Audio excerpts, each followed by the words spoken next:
Hi all, എല്ലാവർക്കും നമസ്കാരം. മാത്സിന്റെ മറ്റൊരു ക്ലാസ്സിലേക്ക് സ്വാഗതം.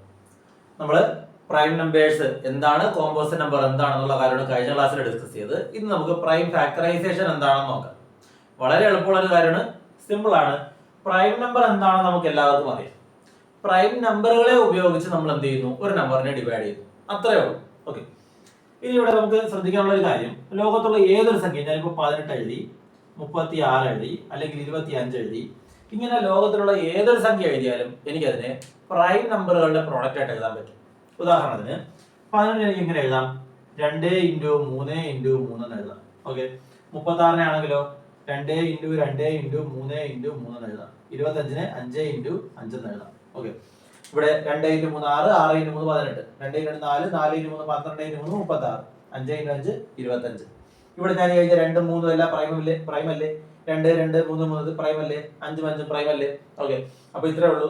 ലോകത്തുള്ള ഏതൊരു സംഖ്യ എടുത്താലും, ഒന്നെന്ന് പറയുന്ന സംഖ്യ ഒഴികെ ലോകത്തുള്ള ഏതൊരു സംഖ്യ എടുത്താലും നമുക്കതിനെ പ്രൈം നമ്പറുകളുടെ പ്രോഡക്റ്റ് ആയിട്ട് എന്ത് ചെയ്യാൻ പറ്റും, എഴുതാൻ പറ്റും.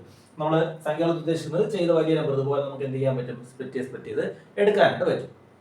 ഈ പറയുന്ന പ്രോപ്പർട്ടിയാണ് നമ്മൾ യൂട്ടിലൈസ് ചെയ്യാൻ പോകുന്നത്. നമുക്കിപ്പോൾ ചോദ്യങ്ങളായിട്ട് ചെയ്ത് പഠിക്കാം. ഞാൻ 2-3 ചോദ്യങ്ങൾ ചെയ്യാം, അതിലൂടെ തന്നെ നിങ്ങൾക്ക് എന്ത് ചെയ്യും, ഈ കോൺസെപ്റ്റ് ക്ലിയർ ആവും. ഞാനിപ്പോൾ ഒന്നാമതായിട്ട് സംഖ്യ 126 എന്ന് പറയുന്ന സംഖ്യ. ഓക്കെ, 126 ഒരു എൽ ഷേപ്പ് വരയ്ക്കും. ഓക്കെ, ഫാക്ടറൈസേഷൻ എന്ന് പറയുമ്പോൾ ഇങ്ങനെ എൽ ഷേപ്പിൽ വരച്ച് നമ്മൾ എന്ത് ചെയ്യും, താഴോട്ട്.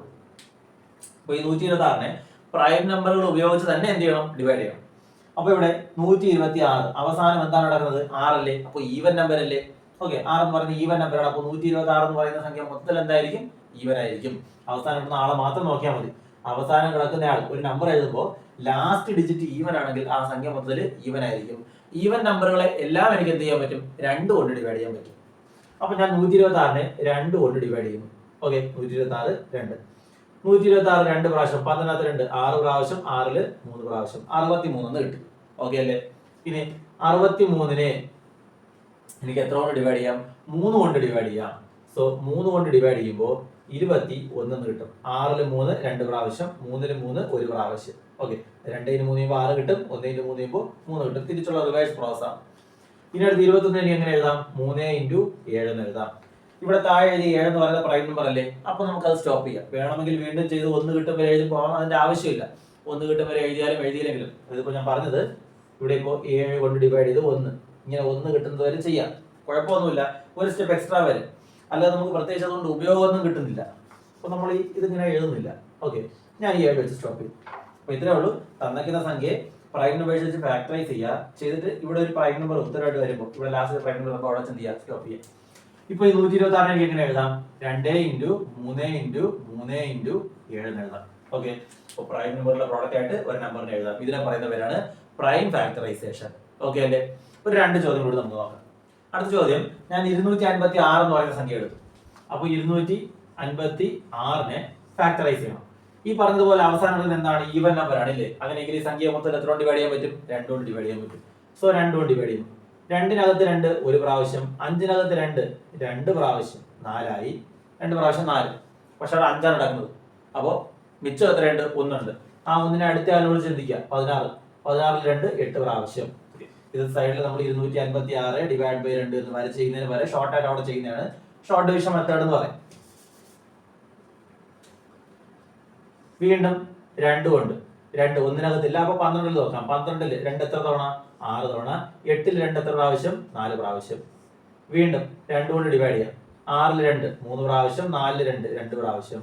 വീണ്ടും ഈവൻ ആയതുകൊണ്ട് 2 കൊണ്ട് ഡിവൈഡ് ചെയ്യാം. 2 3-നകത്ത് 1 പ്രാവശ്യം, 1 2 2 ഇവിടെ 3 ആണുള്ളത്, അപ്പൊ മിച്ചം 1 ഉണ്ട്, അത് അടുത്തേക്ക് കൊടുക്കാം. 12-നകത്ത് 2 6 പ്രാവശ്യം. വീണ്ടും 2 കൊണ്ട് ഡിവൈഡ് ചെയ്യാം. 8 2 കൊണ്ട് ഡിവൈഡ് ചെയ്യാം. 4 2 കൊണ്ട് ഡിവൈഡ് ചെയ്യാം. 2 ഇതെല്ലാം ഇപ്പൊ ഈവൻ വന്നതുകൊണ്ട് എനിക്ക് 2 വെച്ച് എന്റെ കണ്ടിന്യൂസ് ആയിട്ട് ചെയ്ത് പോകാൻ പറ്റി. അപ്പൊ 256 എനിക്ക് ഇങ്ങനെ എഴുതാം, 1 2 3 4 5 6 7 8 8 2 ഉണ്ട്. സോ 1 2 3 4 5 6 7 8. ഓക്കെ, അല്ലായെങ്കിൽ 8 പ്രാവശ്യം 2 അല്ലേ, 2⁸8 എന്ന് എഴുതാം. 2 എത്ര തവണ വന്നു, 8 തവണ വന്നു. സോ 2 8 തവണ 2⁸8. 2ന്റെ മേളിൽ പവർ ആയിട്ട് എന്ത് കൊടുക്കുക, 8 കൊടുക്കുക. ഇങ്ങനെ നമുക്ക് എന്ത് ചെയ്യാം, പെർസെന്റ് ചെയ്യാം. ഇതിനെ പറയുന്നതാണ് പ്രൈം ഫാക്ടറൈസേഷൻ. ഇനി നമുക്ക് കുറച്ച് ഡിഫറന്റ് ആയിട്ടുള്ള നമ്പേഴ്സ്, നമ്മൾ നേരെ ചെയ്തപ്പോൾ 2 3 7 മാത്രം, ഇവിടെ എല്ലാം 2 ആണ് വന്നത്. കുറച്ച് ഡിഫറന്റ് ആയിട്ട് നമ്പേഴ്സ് വരുന്ന പ്രൈം നമ്പർ കൂടെ നോക്കി നോക്കാം. അപ്പൊ നമുക്ക് അടുത്ത 924 എന്ന് പറയുന്ന സംഖ്യക്ക് പ്രൈം ഫാക്ടറൈസേഷൻ ചെയ്ത് നോക്കാം. 924. ഓക്കെ, ലാസ്റ്റ് ഡിജിറ്റ് ഈവൻ ആണ്, സോ എന്ത് ചെയ്യാൻ പറ്റും? 2 കൊണ്ട് ഡിവൈഡ് ചെയ്യാൻ പറ്റും. 9നകത്ത് 2 എത്ര പ്രാവശ്യം? 4 2 8 ആയി. ഓക്കെ, ഇവിടെ 9 ആണുള്ളത്, അപ്പോൾ മിച്ചം 1. ഈ ഷോർട്ട് ഡിവിഷൻ എന്ന് പറയുന്നത് ചെയ്ത് ശീലമില്ലാത്ത ആൾക്കാരുണ്ട്, നമ്മളൊരു സെപ്പറേറ്റ് വീഡിയോ ആയിട്ട് ഷോർട്ട് ഡിവിഷൻ എങ്ങനെയാണ് ചെയ്യുന്നതെന്ന് ചെയ്യാം. ഇപ്പോൾ ഞാൻ ഈ പ്രൈം ഫാക്ടറൈസേഷനിലാണ് ഫോക്കസ് ചെയ്യുന്നത്. സോ 9 ഇതിങ്ങനെ പറ്റുന്നില്ല എന്നുള്ളവർ എന്ത് ചെയ്യുക? 924 ഡിവൈഡ് ബൈ 2 സാധാരണ ഡിവിഷൻ ചെയ്ത് ഉത്തരവായിട്ട് എന്ത് ചെയ്യുക? ഇവിടെ എഴുതുക. വീണ്ടും ആ കിട്ടുന്നതിന് ഇതേ പ്രോസസ് റിപ്പീറ്റ് ചെയ്തുകൊണ്ടേയിരിക്കുക. പക്ഷെ അത് കുറച്ച് ടൈം കൺസ്യൂമിംഗ് ആണ്, അതുപോലെ തന്നെ കുറച്ച് ലെങ്ത് കൂടും. അതുകൊണ്ടാണ് ഈ മെത്തേഡ് പറയുന്നത്. 12നകത്ത് 2 6 പ്രാവശ്യം, 4നകത്ത് 2 2 പ്രാവശ്യം. ഓക്കെ, ഈവൻ നമ്പറാണ്, വീണ്ടും 2 ചെയ്യാം. 2 4നകത്ത് 2 2 പ്രാവശ്യം, 6നകത്ത് 3 പ്രാവശ്യം, 2നകത്ത് 1 തവണ. ഓക്കെ, 231 എന്ന് കിട്ടി. ഇതിന് എനിക്ക് എത്ര കൊണ്ട് ഡിവൈഡ് ചെയ്യാം? 2 കൊണ്ട് പറ്റത്തില്ല ഇല്ലേ? അവസാനം എന്താണ്? 1 ആണ്, ഓഡ് നമ്പറാണ്, അപ്പൊ 2 പറ്റത്തില്ല. അപ്പൊ എനിക്ക് ഏത് നോക്കാം? 3 പറ്റുമോ എന്ന് നോക്കാം. ഓക്കെ, ഒരു സംഖ്യയെ 3 കൊണ്ട് ഡിവൈഡ് ചെയ്യാൻ പറ്റുമോ എന്ന് എനിക്ക് നോക്കി തിരിച്ചറിയേണ്ട ഒരു വഴിയാണ് അക്കങ്ങളെ കൂട്ടി നോക്കാം. 2 3 1 ഇതിൽ അക്കങ്ങളെ കൂട്ടി നോക്കാം. 2 + 3 5, 5നോടൊന്ന് കൂട്ടിയാൽ 6. ഇങ്ങനെ അക്കങ്ങളെ കൂട്ടുമ്പോൾ നിങ്ങൾക്ക് 3 6 9 കിട്ടുന്നുണ്ടെങ്കിൽ ആ സംഖ്യ എത്ര കൊണ്ട് ഡിവൈഡ് ചെയ്യാൻ പറ്റും? 3 കൊണ്ട് ഡിവൈഡ് ചെയ്യാൻ പറ്റും. സോ ഇവിടെ കൂട്ടുമ്പോൾ 6 കിട്ടുന്നുണ്ട്, അപ്പോൾ 3 കൊണ്ട് ഡിവൈഡ് ചെയ്യാൻ പറ്റും. 23നകത്ത് 3 7 തവണ 21, മിച്ചം 2 വരും. വീണ്ടും 21 7 പ്രാവശ്യം. 77 നമുക്കറിയാം, 7 × 11. ഓക്കെ, അപ്പൊ അങ്ങനെയെങ്കിൽ 924 എങ്ങനെ എഴുതാം? 2 × 2 × 3 × 7 × 11. ഓക്കെ അല്ലേ? അപ്പോൾ ഇതാണ് പ്രൈം ഫാക്ടറൈസേഷൻ എന്ന് പറയുന്നത്. വളരെ വളരെ പ്രധാനപ്പെട്ട ഒരു ടോപ്പിക്കാണ്. കാരണം നമുക്ക് ഞാൻ കഴിഞ്ഞ ക്ലാസ്സിൽ പറഞ്ഞതുപോലെ തന്നെ സ്ക്വയർ, അതുപോലെ തന്നെ സ്ക്വയർ റൂട്ട്, ക്യൂബ് റൂട്ട് അങ്ങനെയുള്ള ടേമുകളെ കണ്ടുപിടിക്കാനായിട്ട് ഏറ്റവും യൂസ്ഫുൾ ആയിട്ട് ഏറ്റവും കൂടുതൽ ഉപയോഗം വരുന്ന ഒരു ടേമാണ്. അപ്പോൾ ഇതെന്ത് ചെയ്യുക? ശ്രദ്ധിച്ച് അതിന്റെ ഇമ്പോർട്ടൻസോടുകൂടി തന്നെ എന്ത് ചെയ്യുക? പഠിക്കാം. അപ്പൊ നമുക്കിനി സ്ക്വയർ എന്താണ്, ക്യൂബ് എന്താണ്, അതിന്റെ റൂട്ടുകൾ കണ്ടുപിടിക്കേണ്ടത്, ഇതൊക്കെ നമുക്ക് ഇനി പഠിക്കേണ്ടതായിട്ടുണ്ട്. അടുത്ത ക്ലാസ്സിൽ നമുക്ക് അത് ഡിസ്കസ് ചെയ്യാം. Thank you.